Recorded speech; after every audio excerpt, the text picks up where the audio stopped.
Did someone request for dark academia? I'm here. Long time no see. Well, I'm here to talk about the recent book haul. So, I went to a book fair which was happening in New Delhi, where I stay. So, this was a World Book Fair, and many countries participate in it every year, along with local booksellers. And you can get a lot of books at discounted prices. A lot of bestsellers, but sometimes you end up finding rare gems. But you need a lot of time for that, and by a lot of time, I mean probably like 9-10 hours. This time, I only got 6 hours, and I definitely should have started earlier because I needed more time, uh, and I didn't get that. But I'm excited to show you some of the books that I got and some special mentions that did not make the cut but will be featured in this video. So stay tuned for that if you're into it. So up first we have Grey Bees. So I believe this book has to do with Russia-Ukraine conflict, but instead of telling you different sides of the story, it employs magical realism and sort of experiments with the prose. I'll read the blurb a bit.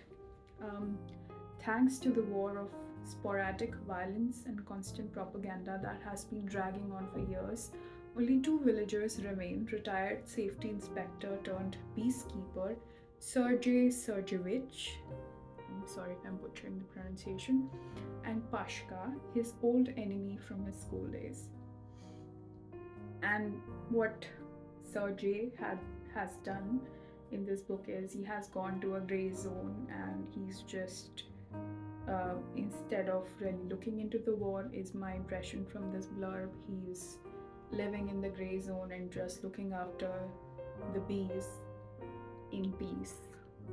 So that's quite an interesting take, how someone at the war is sort of creating a space, a zone for themselves. The premise is very interesting, looking forward to read it, but what really got me into this, why I bought this in this first place, are these recommendations. And the first one is like, um, look at me trying to read through the camera. He's apparently dubbed as a latter day Bulgakov. And if you don't know Bulgakov, Bulgakov is one of my favorite writers, Master and Margarita. And he's also dubbed as a Ukrainian Murakami. If that's not enough, he's also a post Soviet Kafka. Mic drop. Let's hope he lives up to it, because these are some of the people I really like, and to sort of be compared to them, I think is a great privilege, and I'd love to read this. Next up, we have Juan Rulfo's Pedro Paramo, and it has been introduced by Gabriel Marquez, one of my favorite writers ever. And look at this cover. It's really pretty. Well, pretty is not the right word, but I just like it. It's the symmetry, it's a sense of a desert, which I think is being conveyed here really well. And if the introduction from Marquez does not appeal to you, this also has a recommendation. I don't know the word for it, where an author sort of gives their one-line opinion about the book. What is it called? I'm just going to call it recommendation. So the blurb says, is it called the blurb? I don't know. Susan Sontag says, one of the masterpieces of 20th century world literature. So I think I've been sleeping on it. I had no idea this existed. And apparently it's also loved by writers like Borges and Mario Vargas Llosa, whose book, I think Aunt Julia and the scriptwriter, I loved. Also loved this timeless literary masterpiece, highly influencing literature in Latin America. So yeah, a very late discovery for me. So, two things that made me pick it up. One is when Marquez in the introduction writes, "My discovery of Juan Rulfo, like that of Kafka, will without doubt be an essential chapter in my memoirs." So I was like, I have to get this. And the second reason is this description of the book, which says Wuthering Heights, located in Mexico, and written by Kafka. So, how can I not? How can I not? But to give you a general blurb, it says Juan swears to his dying mother that he will find his father, Pedro Paramo, the title of this book also, from whom they fled many years ago. And so he sets out for Comala, a town alive with whispers and shadows that seems populated only by memory and hallucinations. Built on the tyranny of the Paramo family, its barren and broken down streets echo with tormented voices sharing the secrets of the past in an extraordinary chorus of sensory images, violent passions, and unfathomable mysteries. So, the sense that I get from this book is history, and when tyranny is mentioned, I also think about definitely Latin America history. Echoes in this maybe desert landscape where the protagonist is trying to find something which is forever lost, is my assumption. Next up, we have something called Taranath Tantric, and this is by Vibhuti Bhushan. Here's the cover. Yeah, it's matching the vibe. I'm succeeding at the dark, not dark academia, but definitely the dark vibe. So, yeah. So it starts out by saying that, ghosts are also metaphors of ideas, feelings, memories, something I'm actually very interested in.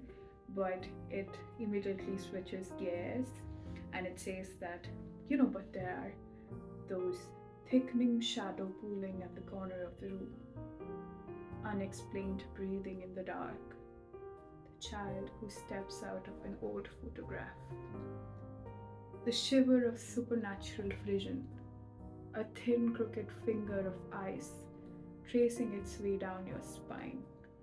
So Vibhuti Bhushan is a very celebrated Bengali storyteller, and this seems like it might border on Orientalism, but tantalizing.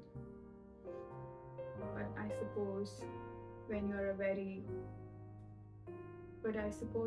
are tuned into society and picking up its own literature to write these stories, I don't think we should jump to conclusion in that case. I am a good old-fashioned ghost stories lover. I grew up reading ghost stories. I would just raid my libraries, my school library. I would just raid my school library and look for anything which began with supernatural, ghosts, demons, anything. Well, I've carried that streak in me, as you can see, and I want to keep it alive. And I hope that this does not disappoint because I'm not looking at modern day thrillers. I want to read stories which also, although he says they are not metaphors, but I hope they dig into the fabric of the society regardless. So next up we have another short story compilation, but why I picked it up is, well, you see right here. You put Marquez in there, I will buy it. And well, I also got a free, very cute Death Note bookmark, which I'll take to my grave. So this is by Benjamin, and they are a JCB prize-winning author. And this book is called Marquez M's Gulams. No, and this book is called Marquez M's Ghulam and Others. And the story, the description of the story which made me pick it up is, of course, the one referring to Marquez in the title. And it says, a young journalist in Kerala who wakes up to find he's become Gabriel Garcia Marquez. So, yeah, I'd love to read how Marquez would interpret India, Kerala, and Marquez was also a journalist. So, seems like a very interesting premise. And he also, I mean, if you've read Chronicles of a Death Foretold, which talks about the nature of truth, the nature of capturing the truth, which of course he must have, discovered within his profession as a journalist, is something I think this book is also trying to touch upon. And the spotlight quote from this book says, no matter which story I say is true, you will still believe only the version that you choose to. So I feel like that's definitely a homage to Marquez. It's doing the justice. I can see it, even though I've not read it yet. I'm really excited about this one too. Just a bookmark. I love Japan. I love cats. Need I say more? So this is by Hisashi Kashiwai, and it asks you, what's the one dish you'd do anything to taste just one more time? I think it's like one of those questions. What's the dish that you can eat all your life? Or what's the dish you'll eat for your last meal, last supper? So the premise of the book is, down a quiet back street in Kyoto exists a very special restaurant called Komogawa Diner. Customers who can find the hidden establishment are treated to an extravagant meal, but it's not the main reason for visiting. The father-daughter duo who owns the restaurant have started advertising their services as food detectives, capable of recreating a dish from their customers' past that may well hold the key to unlocking forgotten memories and ongoing happiness. So I feel like this is a very feel-good, warm book that you would want to pick up just to feel a bit cozy. I cannot get over this cover. Okay, last one. I actually got many other books, but I feel like I should keep some element of surprise when I'll reveal them later. So not all of them are here. But what's here is, sorry about these silly bookmarks, not very dark academia of me, but this one is by Frank Herbert. Did I mention I love Dune? Absolutely love it, love it, love it, love it. I'm not even in science fiction, but I loved it simply because, and I know many people find the writing, the world building to be dense, but if I can get through Andrei Sapkowski, which I think I might DNF, I can get through a lot more. But I think Dune, it did not feel extravagant to me. Like, the world building was sensible. The writer was not being indulgent when he was world building, but I could sense a lot of research that went into it, the ecological research that went into it. So I never felt that, it was superfluous in any way. And if you know about a little bit history of how Frank Herbert came to write Dune, you'd know that he was tasked with writing an article about the ecology of the desert, and then he sort of went into fiction, which is, I think, many science fiction writers do. They start out with actual academic research and then dive into fiction. which I think should make us think about this divide between science and arts. Of course, because I love Dune, I had to pick it up, and I had no idea about this. I did not know it existed. I did not check many Goodreads reviews, so also a very blind pick for me. America is a police state, and it is about to be threatened by the most hellish enemy in the world: insects. When the agency discovered that Dr. Hellstrom's Project 40 was a cover for a secret laboratory, a special team of agents was immediately dispatched to discover its true purpose. What they found was a nightmare, more horrific and hideous than even their paranoid government minds could devise.